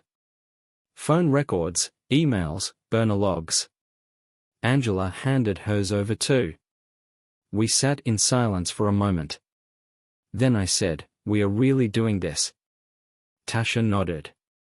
And he's not going to see it coming. Angela looked down at her hands. He'll retaliate. You know that, right? We're counting on it, I said. We want him exposed for what he is. The minute he lashes out, it proves the pattern. Angela looked at me. I'm scared. So is he, I said. He just hides it better. After Tasha left, Angela stayed on the couch while I locked up. When I came back in, she patted the cushion next to her. I sat down. I don't know what this makes us now, she said quietly. Partners? Survivors? Enemies with a common goal? Does it matter? She looked at me. It does. Because I still love you. And I know that doesn't fix anything. But I needed to say it. I didn't respond right away. Then I said, right now, I just need to be able to trust you. Love's too far ahead of me. Angela nodded. I'll earn that. We sat like that until the streetlights clicked on outside. The room stayed quiet, but this time it didn't feel like something was missing. It just felt like the end of something old and the start of something else. Not better. Not worse. Just different. The next day, we met Nadia in a narrow office with peeling paint and the smell of fresh croissants bleeding through the walls. She was in her early 40s, wearing an army green jacket and a silver ring shaped like a feather. She didn't shake hands. Just nodded, set up a recorder, and got to work. Angela went first. Told everything. Her voice broke only once, when she talked about the Pittsburgh trip. Nadia didn't interrupt. Just let her speak. Then Erica walked in. She was paler than when I'd seen her at the library. Tighter around the eyes. But she sat down, pulled her notes out, and said, "You ready for this?" By the time I shared my piece, voicemails, texts, the notebook, Nadia looked stunned. "This guy's a walking lawsuit," she said. "And you telling me he's still employed?" "For now," Tasha said, walking through the door with more files. We all looked up. Even Erica looked surprised. "I figured I'd finish what I started," Tasha said. Nadia looked at the pile on the table. "This will take time. But if even half of this checks out, he's not going to survive the fallout." She looked up at all of us. "Do you want him ruined?" Angela's voice was quiet. "No." Then louder. "I want him recognized." We all knew what that meant. Not revenge. Recognition. The kind that sticks. Nadia didn't waste time. By the following Wednesday, she'd interviewed 4 more women. Some anonymous, some willing to be named. She had texts, screenshots, audio, even a recorded Zoom clip where Darren had accidentally left his screen share on too long and exposed a folder titled Profiles, Archived. It was all there. Patterns, evidence, intent. The first draft of the article landed in my inbox Friday morning. She titled it, "The Pattern of Power, How One Man Weaponized Emotional Intimacy Across 3 States." Angela and I read it together at the kitchen table. There was something brutal about seeing our lives condensed into sentences. Quotes pulled from emails, Darren's language dissected like a textbook predator profile. My name was redacted. Angela's wasn't. "Are you okay with this?" I asked. She nodded slowly. "It's the only thing that's felt honest in a long time." She meant it. I could tell. That afternoon, Nadia gave us the timeline, and the article would go live Monday at 8 a.m. Eastern. A print version would follow in next week's regional press. But by Sunday evening, the leak started. Tasha texted me first. "Someone tipped HR, Darren's been pulled into an emergency meeting." An hour later, Erica texted me. "He called me. Blocked number. Said I ruined everything. Didn't even deny it. Just sounded scared." Angela sat on the edge of the couch with her phone face down on the coffee table. She didn't speak. Her knuckles were white. Her breathing shallow. "You good?" I asked. She nodded once. "I want to see him fall. But I'm terrified of the thud." By midnight, Lisa texted too. "He knows. He's furious. He's threatening to sue the publication. But they are ready for it." Monday morning came with a slow burn. The article dropped at 8 o'clock sharp. By 8:04, it was on Twitter. By 8:12, the HR department at Darren's firm had issued a no-comment pending investigation statement. His name trended locally by 9:30. A Reddit thread was already up by 10 a.m. with screenshots, cross-references, and testimonies piling in. By lunchtime, he was suspended. No pay. Angela didn't speak much that day. She stayed curled on the couch with a blanket and a thermos of tea, scrolling silently through the comments section. They were brutal. Some people defended him. "Just a man with emotional needs," one idiot wrote. Others, dozens, shared eerily familiar stories. Darren's name wasn't the only one mentioned. But the damage was done. By 3 p.m., the article had reached over 50,000 views. That evening, Tasha dropped by with Chinese takeout and a bottle of something stronger. Angela answered the door without flinching. We sat in the living room, the 3 of us, like war survivors. "This isn't over," Tasha said, sipping her drink. "He'll lash out again. Maybe not publicly.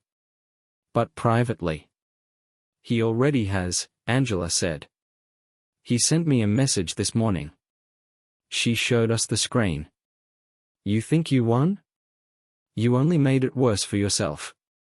Tasha leaned forward. "Block him." Right now. Angela hesitated. Then did.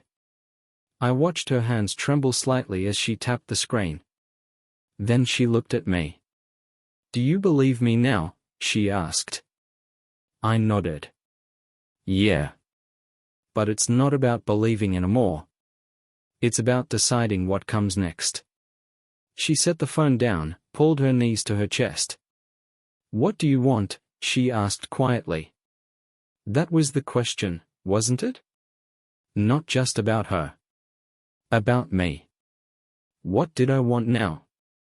I looked around the room. At the photos on the wall, birthdays, vacations, that trip to Mackinac Island where the ferry broke down and we laughed so hard we cried. At the worn-in armchair I'd fallen asleep in more nights than I could count. At the woman across from me, someone who once tore me apart but was now sitting in the rubble with me, not running from it. I want peace, I said. Not just quiet. Real peace. Angela nodded. Me too. Tasha stood up, tossed her empty takeout box in the trash. You both have the chance to rebuild something here, she said. Whatever that looks like. Just make sure it's yours. Not his. She left shortly after. That night, Angela and I sat outside on the back porch.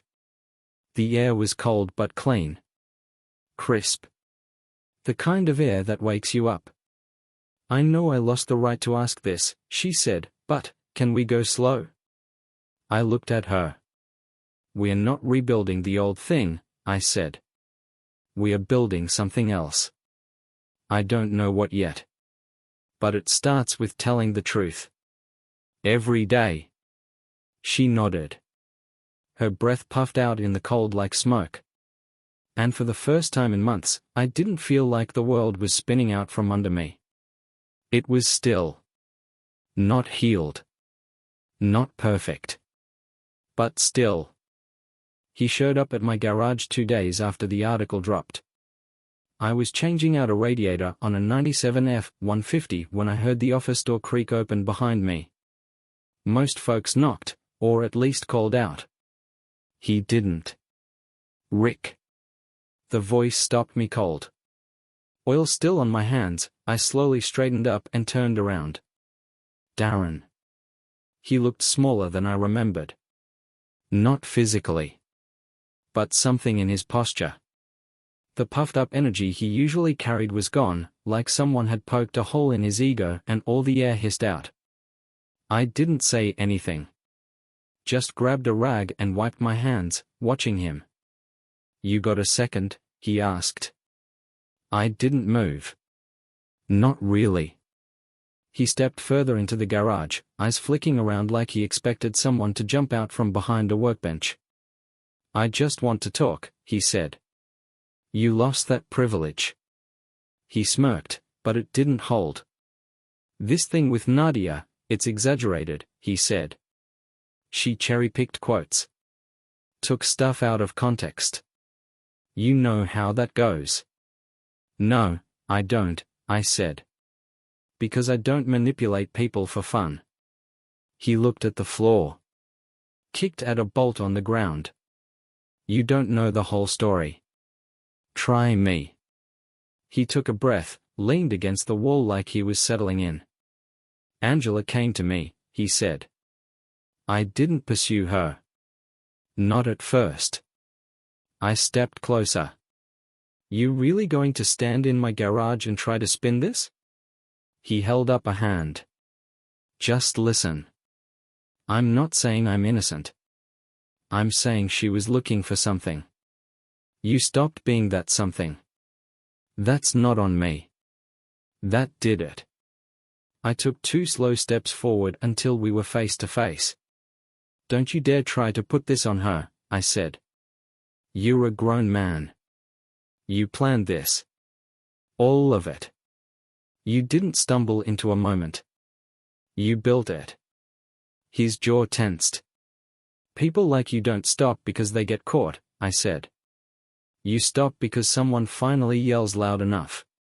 And guess what? We are all yelling now. He looked away. "You done?" I said. He stepped back. "Careful, Rick," he said. "There's a line between justice and obsession." I let out a short, humorless laugh. "You'd know, wouldn't you?" He turned and walked out, didn't look back.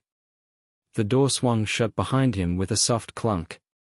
I stood there, heart pounding, the smell of coolant and old steel thick in the air. Then I went back to the truck. That night, Angela and I sat on the porch again. She hadn't heard from Darren since the last message. Her sister had, though. A voicemail with heavy breathing and nothing else. The police were notified, but with no overt threats, there wasn't much they could do, yet. I told her about the garage visit. "What did he want?" she asked. "Control," I said. "One last hand on the wheel." She nodded slowly. "You didn't hit him, did you?" "No," I said. "But I wanted to." She smiled faintly. "I wouldn't have blamed you." We fell into silence. Then she asked, "Do you think I'm like him?" The question hit me sideways. "No," I said. "You sure?" "You lied. You hurt me. But you didn't design it. You didn't hunt people. You didn't make a career of destruction." She looked away, tears starting to gather. "I hate who I became," she said. "And I hate that it took someone like him to make me see it." "Maybe," I said. "But you saw it. That matters." She wiped her face with her sleeve. "I don't want to be forgiven because I confessed. I want to be better because I faced it." "That's not nothing," I said. She leaned her head on my shoulder, and for the first time in a long time, it didn't feel like a weight. It felt like an agreement. The fallout came in waves. Darren's contract was terminated within a week. HR issued a quiet statement full of nothing words: misconduct, investigation, confidentiality, but people knew. The women knew. The people who felt the weight of his manipulation in every email and whispered compliment, they understood. Nadia's article got picked up by a larger outlet.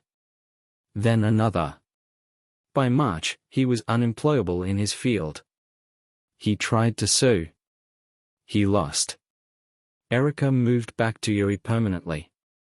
Tasha helped her get set up with a nonprofit that supported emotional abuse survivors. Angela and I visited once, quietly. No photos. Just coffee and closure.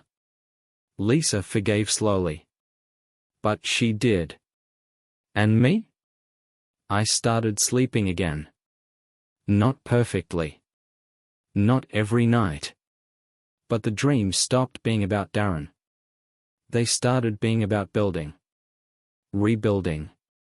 Angela didn't move back in yet. She said she still needed to live with herself before living with me. I respected that. But on Sundays, she brought over soup. Or pie. Or just herself. And we Saturday. And talked. And sometimes, said nothing at all. That silence, finally, felt like peace. April crept in slow that year. The kind of spring where everything took its time, grass growing in hesitant patches, trees blooming on one side before the other caught up. I didn't mind. I'd gotten used to things coming back to life gradually. The garage was steady again. The regulars started bringing their trucks back in, Missy's busted transmission, Gil's misfiring starter, even the old man from up the hill who always smelled like motor oil and pipe tobacco. We didn't talk about what happened. Didn't need to. They looked me in the eye. That was enough. Angela called more often now. Short conversations. Weather. Groceries. A memory one of us couldn't shake. We still hadn't defined what we were. I think we both knew trying to name it too soon would break the spell. Then, one Saturday, she asked, "Can I come over for dinner?"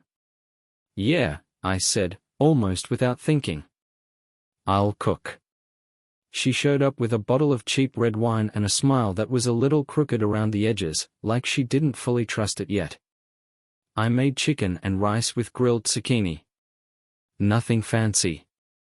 Just warm. We sat on the porch again. It had become our neutral ground.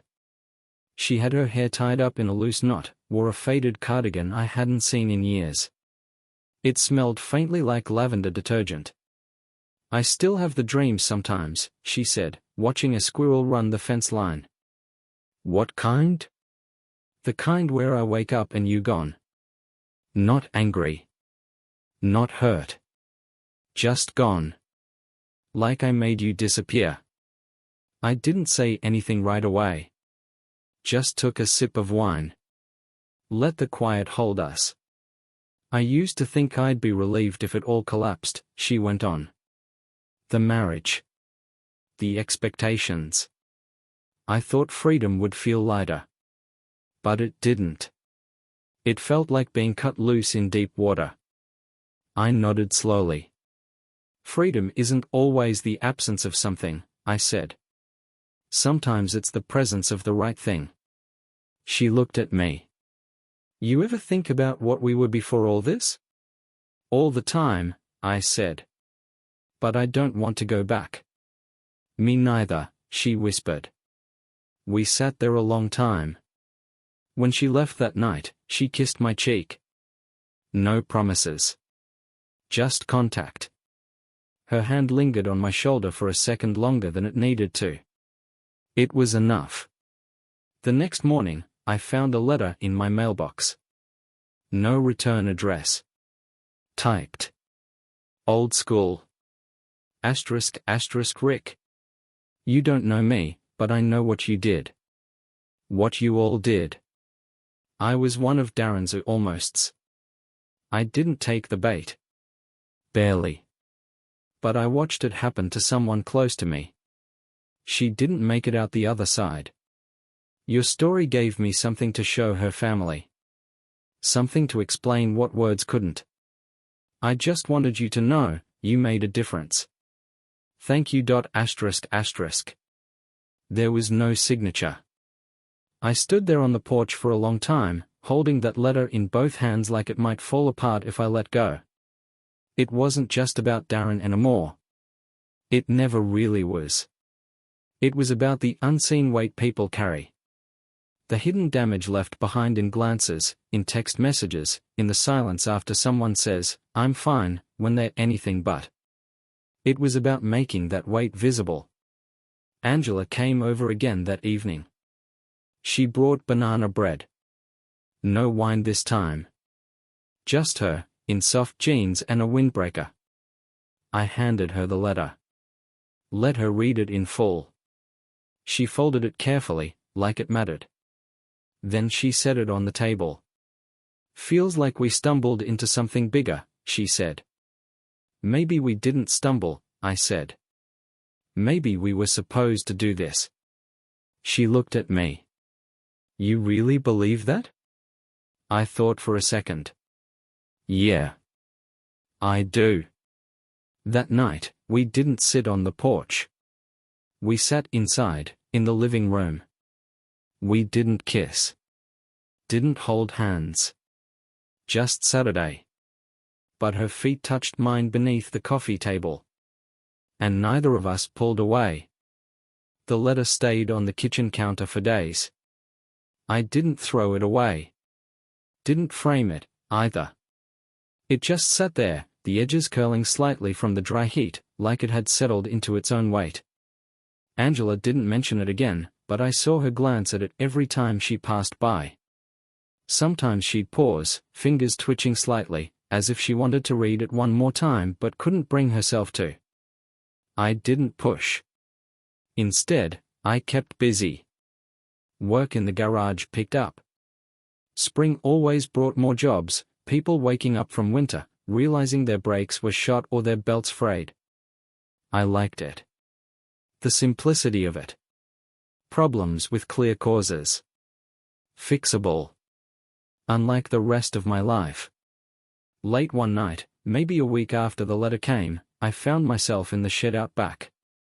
It wasn't anything special, just a rust-colored metal box with a slanted roof and a warped door that moaned when you pulled it open. Inside were tools I hadn't used in years, fishing gear I kept meaning to donate, and an old wooden chest from my father's house.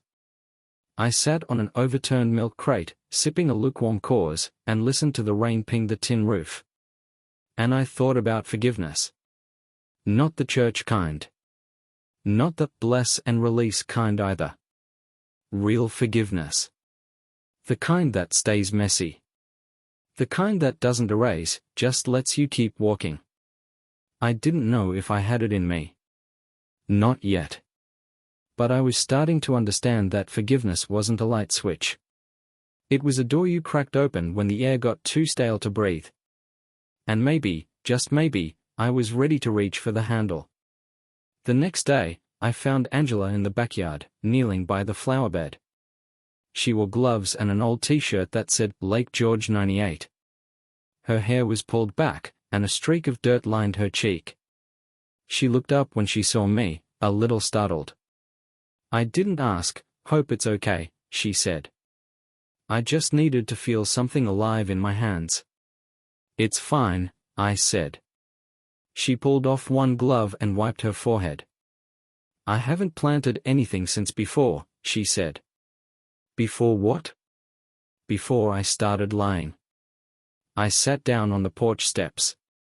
She dug quietly for a moment, then said, "You know what I realized? There's no moment where it all falls apart. It's 100 small compromises. 100 tiny lies. Each one so easy to make you don't feel the floor shifting until you're standing over a crack you can't jump." I looked at her, really looked. She wasn't making excuses. She was owning the wreckage. "Why him?" I asked, not accusing, just curious. She kept digging. "Because he made me feel like I didn't have to apologize for wanting more," she said.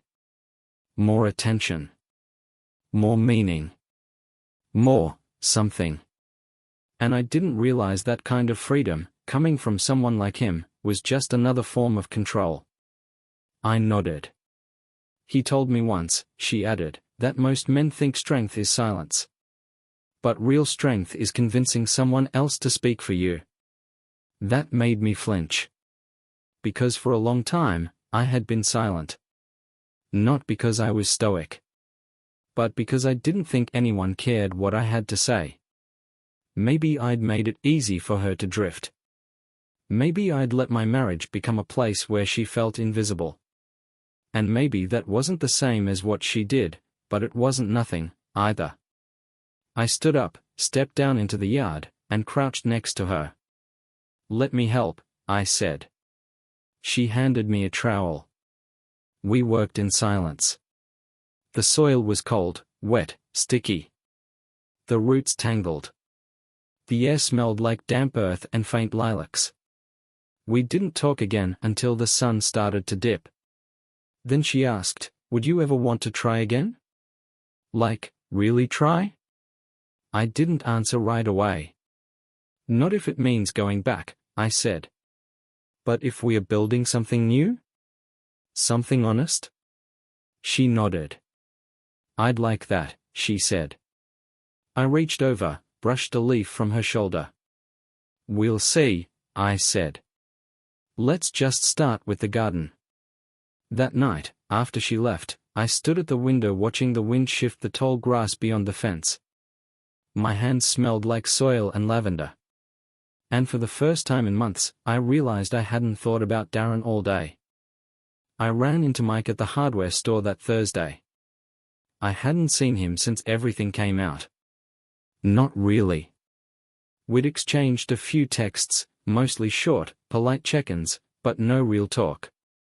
And now here he was, standing in the PVC pipe aisle with a look on his face like he wasn't sure if I'd punch him or hug him. "Rick," he said, nodding. I nodded back. "Mike." We both stood there for a second like two guys who forgot how to be friends. He cleared his throat. "I heard. About Darren. The article. The fallout. Hard not to hear, I said. He gave a half smile. Yeah. Guy imploded faster than a bad deck on termite wood. I didn't laugh. He shifted his stance, rubbed the back of his neck. I owe you an apology. I raised an eyebrow. For what? For not seeing it. For not saying something sooner. I should have known. I was in the same damn room half the time. I studied his face. The regret looked real. Tired, too. It wasn't your job to see it, I said. He was good at hiding in plain sight. Still, Mike muttered, I should have had your back. I wanted to let it go. Chalk it up to everyone being duped. But the truth was, that part had stung. Watching people stay silent while my life fell apart. I picked up a 3/4-inch elbow joint and turned it in my hand. You know what I've learned? I said. People don't want to see things that complicate their comfort. Darren made everything look clean. Easy. Friendly. Mike nodded. But now? I continued. Now it's messy. Now people are choosing sides. Quietly. But choosing. He met my eyes. I'm on yours. If that still means anything. I thought about that for a beat. Then I said, it does. Just don't make me pretend none of it happened. I won't, he said. You want help with that deck rebuild you mentioned last year? That caught me off guard. Yeah, I said. I might. We said our goodbyes, and I walked out into the parking lot, sun glaring off windshields, spring pollen floating in the air like dust from something newly broken. Angela came over that evening with chili in a thermos and cornbread wrapped in foil. We sat at the kitchen table, no TV, just the soft hum of the fridge and the occasional creak of the old wood floor beneath our chairs. I talked to Lisa today, she said, between bites. Oh yeah? She's dating someone. I looked up. Angela smiled faintly. Said is it quiet in the good way? Not the Darren way. I raised my glass. To quiet men. She clinked hers against mine. Then she hesitated. She also said she forgives me. I waited. But, Angela continued, she doesn't want me in her life anymore. That landed heavy. She's allowed to draw her line, I said. I know, Angela whispered. I just didn't realize how final it would feel. I nodded slowly. Forgiveness isn't always an invitation back in. She reached across the table, touched my hand. Just lightly. I don't want to mess this up, she said. Whatever this is. Whatever we are becoming. We are not rushing it, I said. We are just walking. She smiled. I like that. After dinner, we sat outside.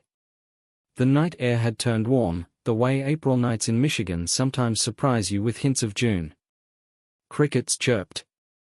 A distant dog barked once and then went silent. Angela leaned her head on my shoulder. Do you think we'll ever be normal again? She asked. I thought about it. No, I said. But maybe that's good. Maybe we make our own version of normal. She let out a soft breath. I can live with that. We didn't say anything else. Just Saturday. The kind of quiet that didn't demand anything. That just was. Later that week, I got an email. From Erica. Rick. I just wanted to let you know I've started volunteering at a crisis center.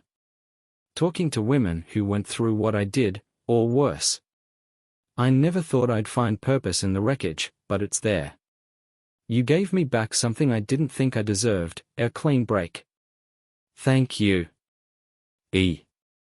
I sat with that for a long time. I didn't reply. Not because I didn't want to, but because sometimes silence is the most respectful thing you can offer. Angela came over Friday night. We watched a movie.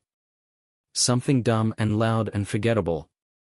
She fell asleep partway through, her head on my shoulder, hand resting lightly on my arm. I didn't move. Not for a long time. The deck rebuild took 2 full weekends. Mike showed up both Saturdays with a six-pack and his old work gloves, the ones with the frayed Velcro and faded logo from a roofing job he did back in '09. He didn't talk much at first, which I appreciated. Sometimes friendship grows best in silence. We tore out the rotted boards slowly, carefully. Beneath the planks, we found old screws, a rusted key, and a crumpled pack of Marlboros someone must have dropped a decade ago. Each artifact felt like a whisper from another version of my life. Before all this. You ever think about moving? Mike asked while lining up a support beam. Every day, I said. But I keep waking up here, so I figure that means something. He grunted in agreement and passed me the drill. When we finished, the new deck smelled like sawdust and April wind. Clean. Level. Strong underfoot. I stood there alone after Mike left, letting the breeze hit my face. Angela showed up a few hours later. She carried a folding chair and a bag of kettle corn. Celebrating something? I asked. She held up the popcorn. Small victories. We sat there in the fading light, the porch lamp flickering to life behind us. I got offered a job today, she said after a while. Yeah. Academic advisor.